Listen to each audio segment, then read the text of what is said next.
All right, good evening, everyone. I'd like to call this village board meeting to order on Monday, June 5, 2023. Before we say the Pledge of Allegiance, I just want to share some sad news that happened here in the village of Arlington Heights yesterday. We lost one of our own, firefighter paramedic Phil Polzinski, veteran of the fire service of 23 years, died unexpectedly yesterday. And so our thoughts and prayers are not only with his family and friends and all those that knew him, but especially his brothers and sisters here in the Arlington Heights Fire Department, as I know it was a very difficult last 24 hours for all of them. So if we could just share a moment of silence in the memory of Phil Polzinski.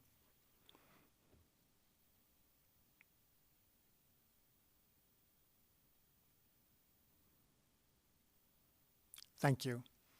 Right now, if you'd all please rise and join the village board in the Pledge of Allegiance.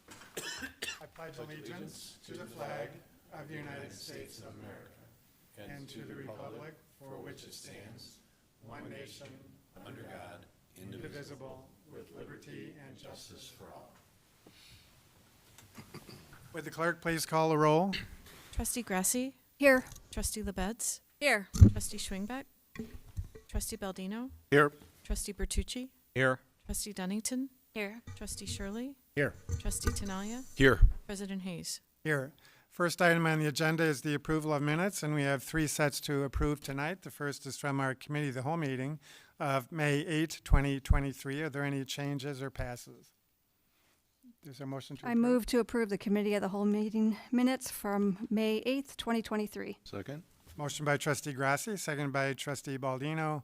Any questions or comments from the board or from the audience? Seeing none, all those in favor say aye. Aye. Aye. Opposed. Next, the minutes from our committee of the whole meeting of May 15, 2023.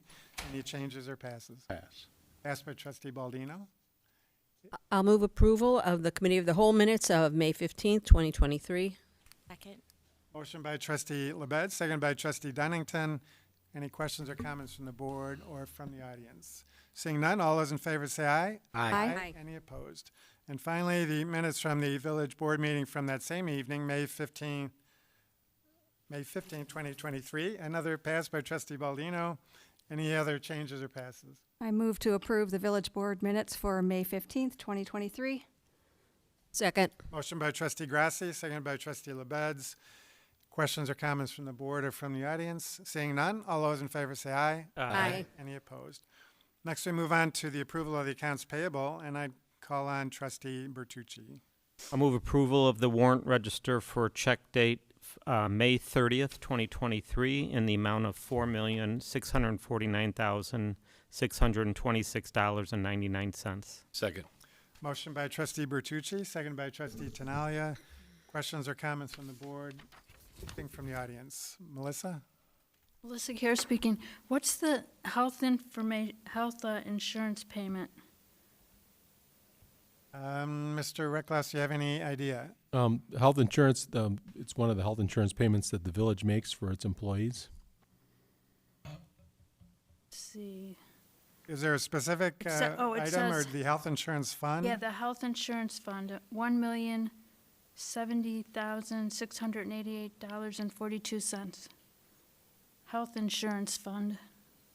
Yeah, I mean, we generally are paying for our health insurance through that fund. And so it could be for our umbrella coverage, or it could be just the payment of claims for employees through the Employee Health Insurance Fund. All right, thank you. All right, thanks, Melissa. Any other questions or comments from the audience? Seeing none, roll call. Trustee Bertucci? Yes. Trustee Tinaglia? Yes. Trustee LaBedz? Yes. Trustee Shirley? Yes. Trustee Grasse? Yes. Trustee Dunnington? Yes. Trustee Baldino? Yes. President Hayes? Yes. Well, there are no recognitions or presentations this evening, and so actually I want to mention this now because so it doesn't get lost later in the meeting. We do have the 4th of July coming up, and so we have our annual Frontier Days Festival over at Recreation Park for 5 days, from Friday, June 30th through Tuesday, July 4th. And the Frontier Days organization is an all-volunteer organization. It's not run by the village. Frontier Days is not put on by the village. And so we very much appreciate the decades now that the volunteers, the red shirts from Frontier Days have been planning and executing and providing fun for not just residents of this community, but all those who come to Frontier Days from far away. They are in dire need of volunteers. They're getting a little long in the tooth in the organization. We've got some volunteers that have been with them from day one. And so they are desperately looking for some new blood to help them out, especially this year. So if anyone is interested in volunteering for all 5 days or just an hour or so on one day, please go to the website frontierdays.org and contact the organization that way. And we very much appreciate your participation and support and look forward to seeing everybody at the Frontier Days Festival on 4th of July. So thank you. But there, Trustee LaBedz. Thank you. And I would just like to add, it's fun. It's fun to volunteer there. You see your neighbors and your friends, and everybody's happy and having a good time. And I've worked at a number of the food booths over the years, and we'll do so again this year. So it's not just work, it's fun work. So I want to make sure people realize that. Right. Thanks, Trustee LaBedz. All right, we then move on to citizens to be heard, and I have a number of blue cards from individuals who want to address a situation for the property at 647 Chicago Avenue. And I know I was alerted to this last Friday, and I did alert the village manager. And perhaps, Randy, before we have the individuals come up, if you could just kind of give us an update on Sure. this. This was something that was brought to our attention probably about 3 weeks ago. I believe Trustee Schwingbeck actually got a call from someone that he knew on this matter, and we've begun to look into it. We've spoken to the son of the last owner of record. The last owner of record is deceased, and it appears that the property is under the mortgage was controlled by HUD, Department of Housing and Urban Development. So currently they are in control of the property. We have looked at all of the complaints that residents have made. We got access to take pictures of the site from one of the neighboring properties to determine if there are any code violations. And I know there's reports of someone perhaps living on the site illegally. The only way we can deal with that is working with HUD because they control the property currently, and we're in the process of getting a hold of the right person at HUD to help deal with that. But until we can get a hold of the individuals that control the property at HUD, it's not possible to proceed any further with looking at whether individuals there are or are not supposed to be there, and that's kind of where things are at. We're very much taking it seriously. It's on the radar of the police department, health department, the building and life safety department, and the planning department has the closest contact to HUD, and so they're working on it currently. Right. Thanks, Mr. Eckloss. I just wanted to have the audience members, especially those who submitted their blue cards, to ensure you that we are aware of the situation.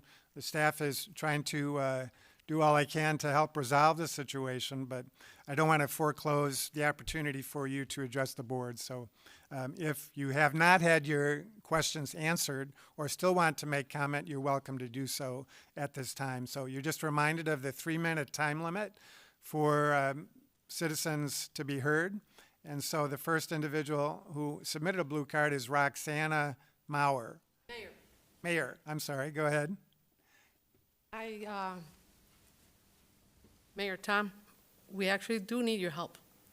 And if you contacted with HUD, how did that go?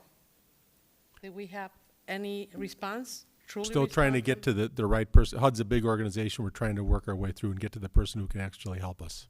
That's great, because I tried numerous times to call them, and it's not easy. But I want to let you know that I personally was having coffee in my backyard, and I saw the car come in, park in the back, 10 inches of grass. These people were removing product from the home that belonged to the Newman family. They are still the owners, not the note, but they're still the owners of this property. So if there's a way that we can get a hold of them, I talked to them, they know what's going on. I call that stealing. I did call the police came, but they were fast enough to take through the whole backyard into the corner to the front yard and take off. But they do come daily. They spend a few hours there, and they disappear. They're not actually living in the property. Temporarily, I don't know, we don't know how to handle this, but we do need your help. As I said, we are aware of this situation and are trying to assist. Okay? So thank you, you. Roxana. Next is Katerina Kowalczyk. Hi, I am the proud mother of Daniel Kowalczyk that you actually interviewed, sir, and he served proudly on the environmental committee for 4 years. So we actually live on the adjacent property, so I don't see much except the side of the house, and the windows are just being open, and the people come in, drive the car in on the grass, and they also use bleach and other chemicals and go into the crawl space, and they disappear there. So I can only see from my property. So the concern is really great for the health. There were several animals hundreds probably animals going in and out from that crawl space that the access is just from the outside. So we, the neighbors, are really concerned for the health. Thank you. All right, thanks. And next is Daniel Meyer. Thank you for having me. But she kind of went over some of it. I mean, you guys deemed the place uninhabitable. I don't know what else you need from the health department before that. So I think, you guys should act a little bit of that. They could be could have health problems there. And that could be not good for them. I mean, I don't know what else. You guys said nobody should live here, and there's people living in there. I did check with the health department. There is no record of it being deemed uninhabitable. Another fellow does, so I'll let him take Yeah, over. appreciate that. Thank you. And next is Carl Hagland. I live at 648 North Chicago Avenue. It's directly across the street from 47. And I observed 3 vehicles today, and they were unloading stuff from the garage into their vehicles. They're there constantly. She brings people over. They're walking around the property. I don't know what is said and whether they're inviting people to live there, but it could be a real hassle if that happens.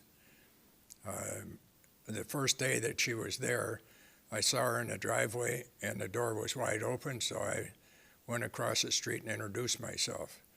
And she says, "I'm the new owner of the house." And I says, "Oh, great, congratulations." And I took her at her word, and her daughter was trying to cut the grass with a push lawnmower. I says, "I've got a huge lawnmower." I says, "I'll cut the grass in front for you." And so I did that, with good faith. And then come to find out that she's not a good person. So we have to do something about it. I certainly don't want this across the street from my house. And, she waves to me as friendly as all heck. And she says, "Have a nice day, Carl."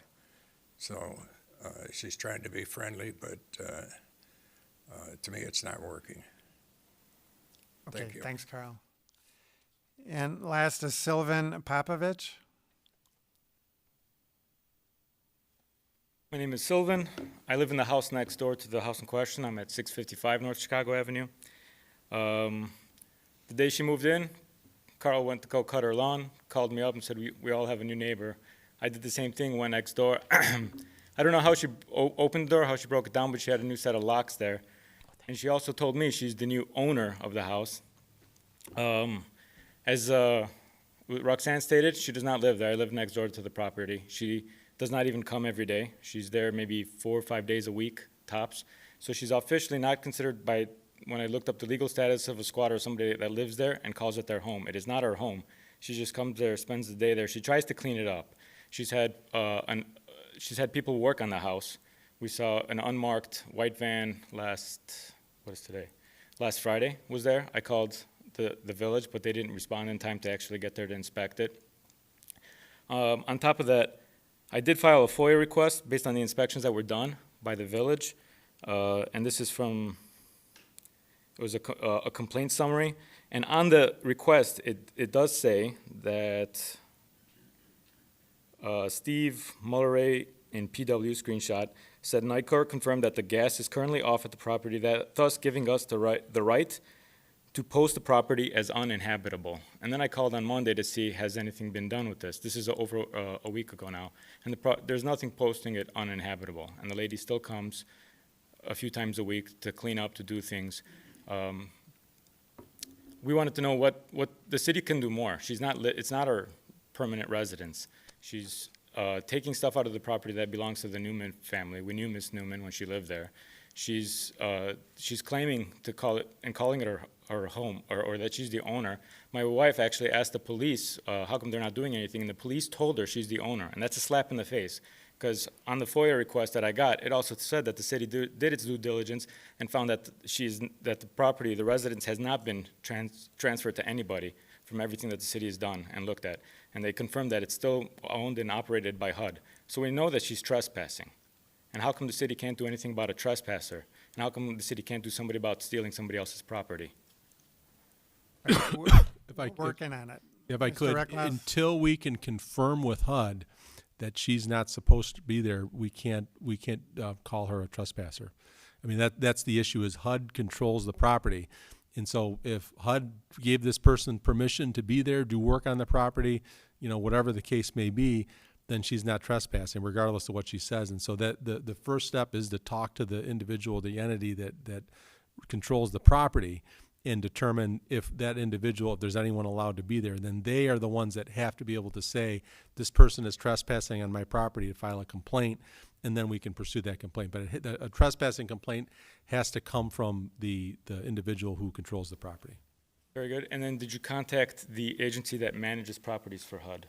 There's a number of agencies that manage properties for HUD, and so we have to go through HUD to determine which agency they're using and seeing how that works. So it all has to go through HUD. So if I have that information, can I give it to you? Because I actually managed to get to any and all somebody. information you have would be welcome for sure. And so, like I said, but we do have to get confirmation. But if you have additional information, we always would love to have it. I actually managed to get to somebody that actually gave me some information from HUD, and he told me which is the property manager that would manage this property. Sure, wonderful. So I'd love to have it. I'll write your name and I'll get it to you. I'll give you a business card on me. I'll give you. I'll give That's you fine. I'll information. look up. Thank you.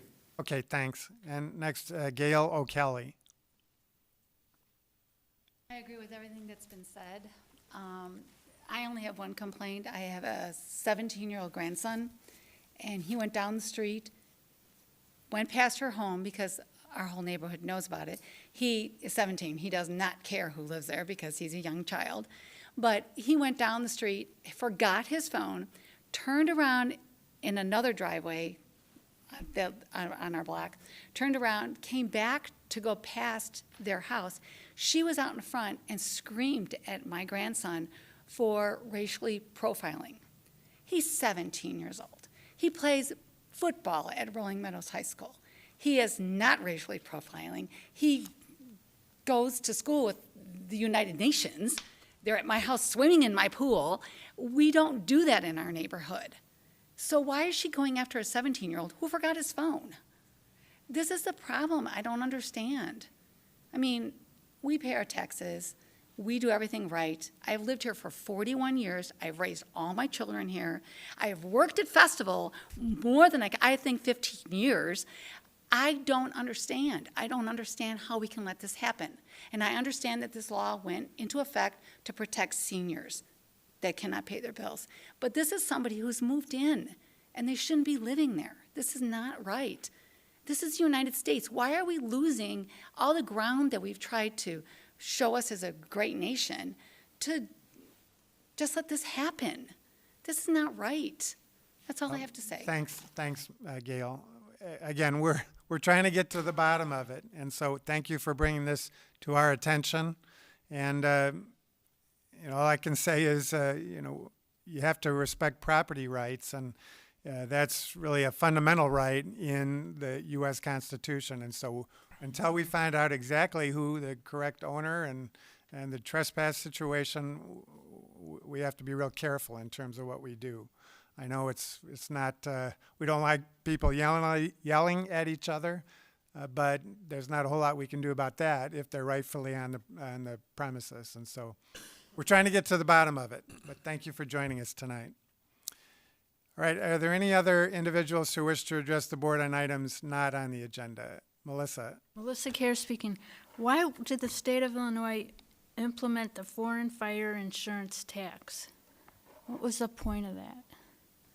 Mr. Recklaus, do you have any response You know, to that? I would defer to, Google or the state of Illinois. I could give an answer, but I wouldn't want to, talk about the motivations of state legislatures when they enacted a new policy with the state of Illinois. And please give the ability to opt out of the paper water and sewer bill. Hopefully the new ERP system will let us do that. And you were talking about implementing a streaming tax at the last COW meeting, because you need, the utility companies use the village staff time for infrastructure changes. Why don't you just charge an hourly rate for the staff time to the utility companies that need their time for the infrastructure changes, instead of putting a percentage tax on internet usage, which will reap you a lot more than the time you spend working on the infrastructure probably. And, okay, that's all. Thanks. All right, thanks, Melissa. Anyone else in the audience on items not on the agenda? Seeing none, we'll close the citizens to be heard portion of the agenda. Move on to old business, and there is none. So we'll move on then to the consent agenda. Are there any members of the board who wish to remove an item on the consent agenda? Trustee Bertucci. Mayor, I'd like to remove consent new business A, modification to zero interest loan program. Okay, that shall be removed. Any other requests for removal from the board or from the audience? Seeing none, are there any members of the board who wish to vote no or pass on any remaining items on the consent agenda? If not, is there a motion to approve the remaining items? So moved. Second. Motion to approve the remaining items on the consent agenda by Trustee Tinaglia, seconded by Trustee LaBedz. Roll call. Trustee Tinaglia? Yes. Trustee LaBedz? Yes. Trustee Baldino? Yes. Trustee Shirley? Yes. Trustee Bertucci? Yes. Trustee Dunnington? Yes. Trustee Grasse? Yes. President Hayes? Yes. Move on then to new business. We do have now 3 items to consider.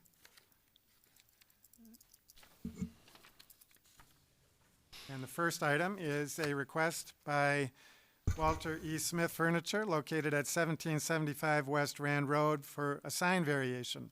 And I know the petitioner is present. Why don't you both come forward, if you would, if who's ever going to present? And just introduce yourself for the record and tell us what you're looking to do here. You bet. Rob Whitehead, owner and president of Olympic Sign Company. Walter Smith, president of Walter Smith Furniture. Thank you, everyone, for taking time out to hear our situation with wanting to change the present signs. The existing signs right now, instead of letting them remain as is, the new logo, Walter's decided to change this store along with others.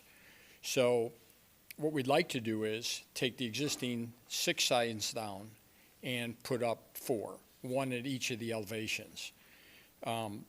Presently now, there's Drexel Heritage signage up there.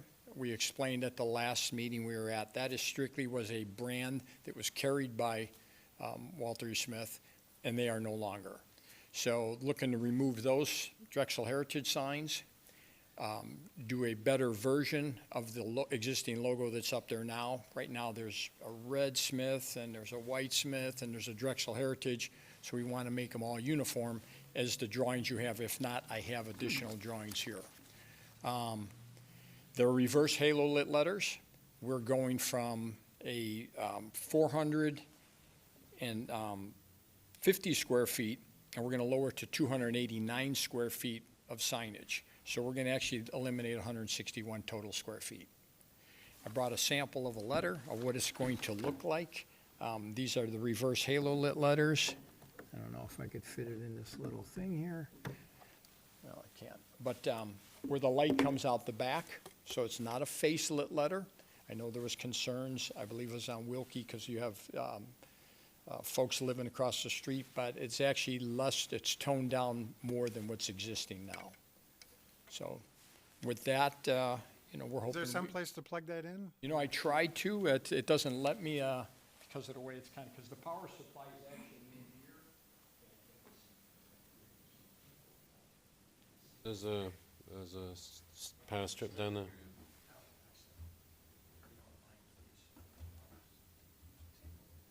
There we go. So it does flash off the back of the building. It's classy. They got a classy operation, so it's all going to tie in, especially the new logo. It's much cleaner. Anything you could add? I believe we're. If, just talk into the microphone, guys, if you would. I have nothing to add at this point, but we'll answer any questions. Okay. All right, if nothing further then from the petitioner, I'm going to go to Mr. Perkins for a short presentation. Thank you. Good evening, everybody. The technical request is to seek a variation to allow 4 wall signs on this building where 3 signs are allowed. There's 3 street frontages on the property.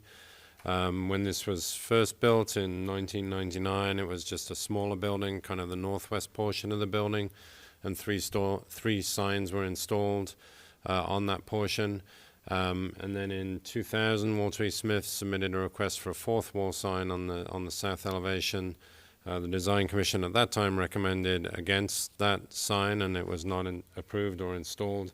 And then in 2002, the addition of the building occurred, and Drexel Heritage, different business but affiliated with Walter E. Smith, they came in and they were allowed their 3 signage. So the request now is, as the petitioners mentioned, to eliminate basically the signs that are highlighted in blue here. There was a recommendation from staff consistent with the 2000 Design Commission recommendation for 3 signs, and then also to switch the signs that were going to be preserved or replaced on the facade. So the Design Commission concurred with the petitioner's request for the 4 signs, but suggested the different location of the signs per the staff recommendation, which is what they've provided in the packet and is in the material that you have reflects the Design Commission motion. So they recommended approval of the 4 signs in the configuration that you have in front of you. Okay. Thanks, Charles. Mr. Smith and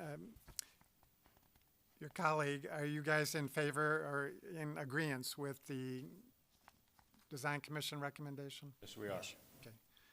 And thank you for your commitment to Arlington Heights. I know you've been here a long time now, and happy to have you in the community. Questions from the board? We carry the flag in the far northwest corner. I drive by your place. I've visited many times, obviously, but I drive by it every time I get off Route 53, and so it's a place that's very familiar to me. So, Trustee Tinaglia. Thanks, Mayor.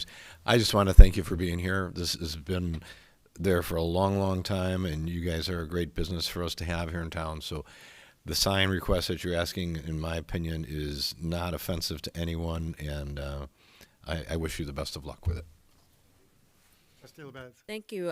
I also agree with Trustee Tinaglia that we're very happy to have you here, and I too agree with having the 4 signs. It's an odd location for a store. There was a comment maybe in the staff report about some concern about clutter if there's 4 signs instead of 4, but there's nothing else. There are no other stores there to cause clutter in my mind, and it with the angle and the highway and all that, I think that having the extra signage is very helpful, and having been there myself and shopped there myself, it's good to.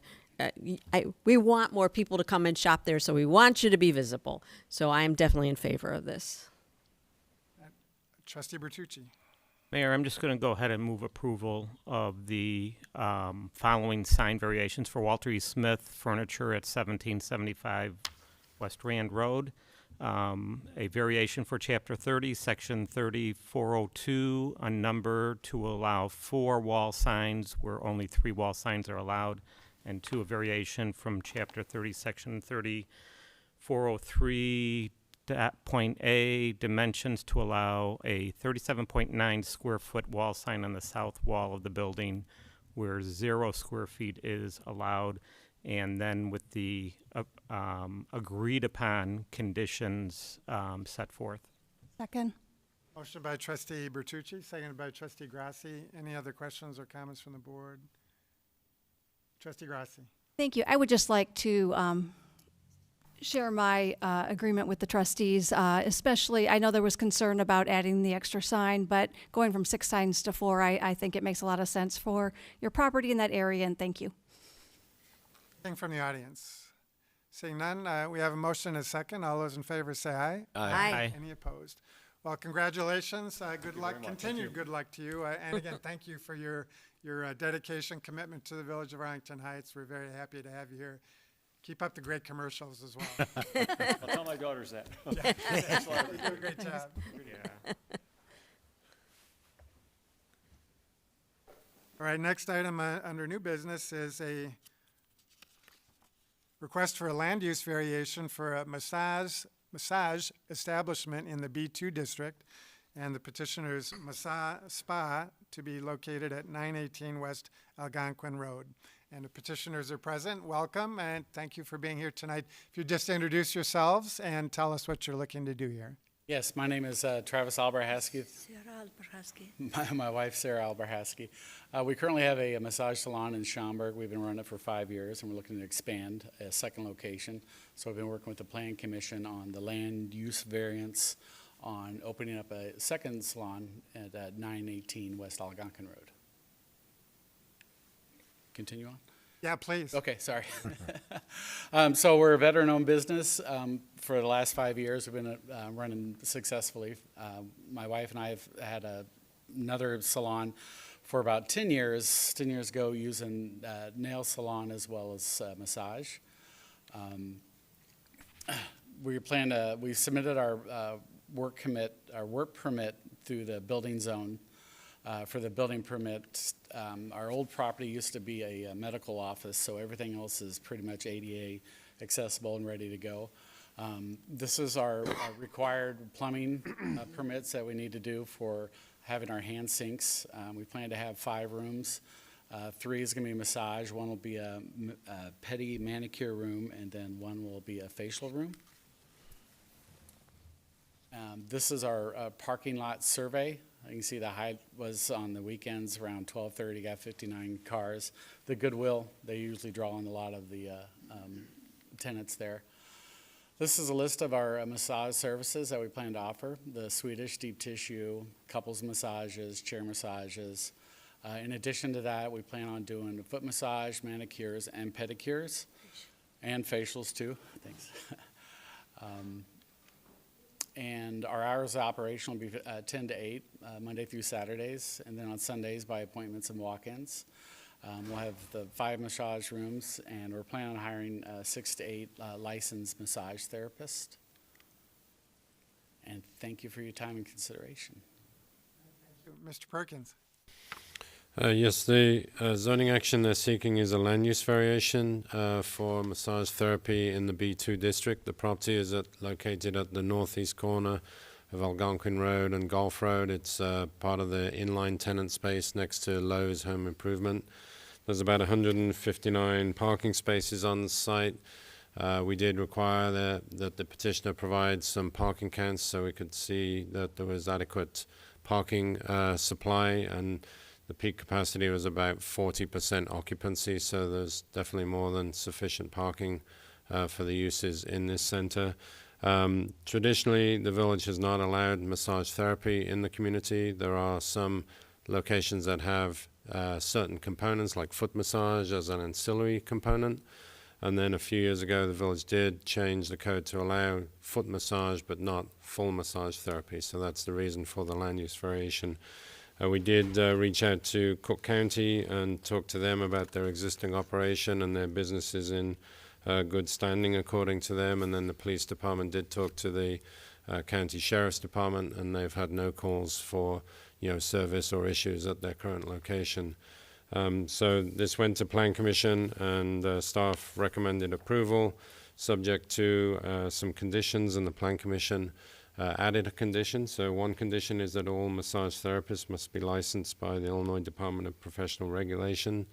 And then the Plan Commission added that this land use variation is limited to just this business, the massage therapy, and that if they were to sell their business or change ownership, they would have to petition back to the village to amend or seek approval for that new business. So with that, I'll be happy to answer any questions, but the Plan Commission did unanimously vote in favor of this with those stipulations. Thank you, Mr. Perkins, and thank you both for bringing a veterans-owned business to Arlington Heights, and thank you for your service. Thank you, sir. I was thinking as I was reading this material that I really could have used a deep tissue massage last Friday when some news came out. And so, but we're very much looking forward to having you in the community. And so, questions or comments from the board? Trustee Grasse. I'm ready to put a motion on the table. I move to approve PC 23-004, a land use variation to allow massage establishment in the B2 district. This recommendation is subject to the following conditions. All massage therapists must be licensed by the Illinois Department of Professional Regulation. And 2, this land use variation shall be limited to the petitioners and cannot be transferred and assigned to any other user. And 3, the petitioner shall comply with all federal, state, and village codes, regulations, and policies. Second. Motion by Trustee Grasse, seconded by Trustee Baldino. Questions or comments from the board? Trustee Tinaglia. Thanks, Mayor Hayes. I think it's those are really good conditions that were added too, by the way. These folks look like they're going to do a great job, but I would hate to think that we would lose control if it was sold and something happened later. So you understand there'll be some procedure if that were to ever happen, and it may not turn out as nicely as tonight. Sure. So, absolutely. Thank you. Best of luck to you guys. Trustee Grasse. Thank you. I just wanted to thank you for bringing this business into Arlington Heights, and I think that is an area that this business can work very well, and it's kind of tucked back in that area, and I think that's good, so thank you. Thank you. Anybody else? Anybody in the audience? All right, seeing none, we have a motion and a second. All those in favor say aye. Aye. Any opposed? Congratulations. Good luck to you both. Thank you. Thank you all. Thanks. We have one other new business item. That's the removed item, the modification to the zero interest loan program. Mr. Recklaus? Mr. Perkins is going to present this item as well. Okay, thank you. So the zero interest loan program was created in 2014 after discussion with the Arlington Economic Alliance, and at that time the maximum limit was $10,000, and it was to help small businesses. And the funding for that was by taking 10% from the savings that applicants, when they petitioned for a Class 6B or a Class 7 tax abatement, and the village approves those, each year 10% of their savings they rebate to the village, and it goes into the zero interest loan fund for the loan program or other economic activities. Then in 2015, the Alliance made a recommendation to increase that amount to $20,000, which also did occur. And since then, there have been 14 standard loans that have been issued for almost $250,000. And we've also used this program for our COVID loan program. So we did about 15 COVID loans through this fund as well. And then in October of last year, Michael Murtis, who's here as well, and he can jump in if I misstate anything, was working with the Alliance on trying to kind of improve the program so we get more businesses applying for it. So the recommendations that the Alliance have supported as well is to increase the amount again to $25,000. That allows the loan to still be administratively approved without having to come to the village board. We can approve up to $25,000. That increasing the eligible costs from 50% of project costs to 75%, and then having a forgivable portion that could be up to 20% for existing Arlington Heights businesses that have been in the community for at least 3 years, and they're kind of current with their payments. Then the last 20% could be forgiven. The Alliance also wanted some language added that could be in the application that If there were a applicant that met the criteria that needed more than 25,000, that could be evaluated on a case-by-case basis, and then that particular loan would have to come before the village board for approval. We do have a loan committee that Michael works with that has representatives from the finance department, Michael himself, and a couple of representatives from the Alliance. They review the applications when they come in, and they're all vetted. And then we have an agreement that Attorney Passman just revised, so it's cleaner and better than before. And these loans are secured with some form of collateral, whether that's the business themselves, the property that they may own as a business, or their personal property.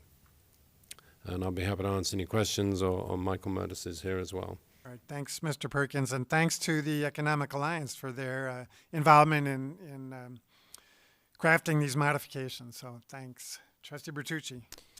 Thank you, Mayor. So, yeah, the purpose of pulling this off was to, one, get the information out, certainly, even further. And but I do have a question. Before I ask the question, I do want to say that I'm very much want to compliment both the staff and the Economic Alliance to come together, collaborate, and to see something brought forward to us to help improve the what we can offer to the small businesses. So I'm very much in favor of all these provisions. And my only question is what plans do we have to get the word out, so to speak, to our businesses? Michael, do you want to step forward and talk a little bit about that? This is Michael Murtis, our Business Development Manager. Good evening, Board. So yes, we do have plans founded to start promoting the program. The application is ready to go, assuming approval this evening, so that can be sent out starting tomorrow. We plan to have regular posts via our social media to let our business community know that the program is available. We feel also, too, now with interest rates that have gone up, obviously, the past few years, that will make this program even more enticing as well. We also send out regular e-blasts to our business community. We intend to include this regularly with that as well. And in addition to that, any business that's looking for improvements to their either physical being or purchase of equipment, we can also recommend this program if there's a gap that they're looking for. Great. Yeah, that's what I was hoping for. I just don't want us to tuck this away and not allow, not be known, a known program to our small businesses. So I appreciate that. So with that all being said, Mayor, I'll go ahead and make the motion and allow for other discussion, but I'll make the motion to approve these changes to the zero interest loan program. One, increasing the maximum loan amount from $20,000 to $25,000, two, covering 75% of the project cost, an increase from 50%, and three, enabling forgivable provision for existing businesses that have operated in Arlington Heights for at least 3 years. Second. Motion by Trustee Bertucci, second by Trustee Baldino. Further questions or comments from the board? Trustee LaBedz. Thank you. I'm definitely in favor of this, but I want a better understanding of the forgivable portion of this, of the recommendation. And when you say they need to be an Arlington Heights business for 3 years, is this 3 years before they ask to participate in the program? Does the 3 years, I just want to understand what the 3 years covers is really basically what I'm asking. No, that's a great question. I think one of the reasons why we set the 3-year barometer too is we wanted an opportunity for businesses that have already invested in our community to continue to do so. And we don't want, for example, businesses to come in and then immediately after the fact apply for it. We want them to continue to invest in their brick and mortar. So that was the thought process behind the 3-year provision. When that would kick in, it would be from the date of occupancy, 3-year period until they actually submit the application to be considered. Okay, thank you. Appreciate the clarification. Other questions or comments from the board? Seeing none, anything from the audience? Melissa? Melissa Kerr speaking. Abolish the zero interest loan program. People can use banks or other financial institutions to get money, and you can free up the village staff for other projects. Give us back the tax money. Thanks. Okay. Thanks, Melissa. Anybody else in the audience? We have a motion and a second. Do we need a roll call on this? No, you can do this by voice vote if you like, Mayor. We have a motion and a second. All those in favor say aye. Aye. Any opposed? All right, thanks for everybody who worked on this. Michael, thank you. That's all the new business we have. We move on to the report of the village manager. Mr. Recklass, anything? Nothing this evening. Anything from the board under petitions and communications? Trustee Grasse. Thank you, President Hayes. I actually had a comment I wanted just to present to the board, and it's a little trivial possibly, but I just wanted to see where you felt about this. When I was running for a trustee, I noticed that our motto was City of Good Neighbors, but the form of our government is not a city, we're a village. And then I heard Trustee Scaletta talk about the Village of Good Neighbors when he was saying his farewell speech. And Ms. Hume actually looked into a little bit of the history of how that came about, and I thought it was kind of interesting. In 1961, the village manager, Hanson, was approached by the Coronets, who was a girls' drill team from Arlington High School, wanting a city flag. And so he put together the logo that they had for Arlington Heights, and he put together the slogan, quote, City of Good Neighbors, and that was given to the Coronets to use in their drill team in 1961. So I just wanted to bring that up where it's a little bit of just a trivial matter, but we are a village, and I wanted to see if it might be the will of the board to consider changing our motto from City of Good Neighbors to Village of Good Neighbors. Food for thought. Yeah, I mean, I have no objection to something like that. What would we have to change? You know, I think we have to put something on the agenda to kind of formally change it. So this could be a subject of a future COW meeting, perhaps, to talk about. I don't think this requires any hearings or referendum, Mayor, but we do want to check. I would want to check the village code to see if it's in there, but maybe just a little bit of due diligence to confirm whether there's any prior action that needs to be formally undone or modified. But other than that, it could be as simple as a vote on a future agenda. Right, and how does this fit into our rebranding? We're following up from that the previous correspondence that we put out to the board, and so we'll have something to the board shortly on that, and we can certainly wrap this issue into that discussion as well. Yeah, maybe that's a good idea. Thank you, and that's part of what made me think about it too, with all the talk about the rebranding, just to kind of clean things up a bit. Okay. Sure. Thanks, Trustee Grasse. Anything else from the board, petitions and communications? If none, I'd entertain a motion to adjourn. So moved. Second. Motion by Trustee Baldino, second by Trustee LaBedz. All those in favor say aye. Aye. Any opposed? Thank you all for joining us this evening.